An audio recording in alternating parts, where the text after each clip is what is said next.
Selon le Haut Commissariat des Nations Unies pour les réfugiés, plus de 2000 Mozambicains ont passé la frontière du Malawi, fuyant les violents combats en cours dans leur pays. Selon les témoignages, des hommes en armes seraient aux trousses des partisans de l'opposant Afonso Dhlakama, leader de la résistance nationale du Mozambique, le principal parti d'opposition. Ce qui m'a amené au Malawi, c'est la mort de mon frère. Les soldats du gouvernement l'ont arrêté dans notre village et l'ont battu à mort. Ils l'ont ensuite jeté dans sa maison qu'ils ont incendiée. Je ne pouvais pas le supporter. J'ai juste pris mon enfant et j'ai pris la fuite.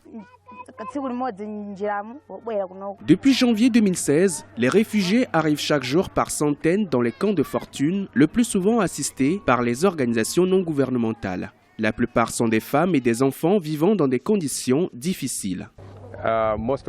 La plupart des gens parcourent de longues distances, donc ils dorment dans la zone non couverte, raison pour laquelle la plupart d'entre eux tombent malades ou sont exposés au paludisme.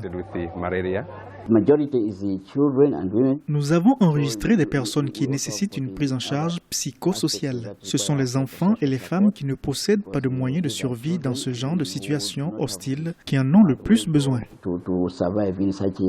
En territoire mozambicain, l'atmosphère demeure tendue entre pouvoir et opposition. La Renamo, ancienne guérilla armée devenue parti d'opposition, conteste les résultats des élections présidentielles et législatives de 2014. Une situation à la base des affrontements sporadiques depuis le mois de juin 2015 avec le Front de libération du Mozambique, Frelimo, au pouvoir depuis l'indépendance du pays en 1975.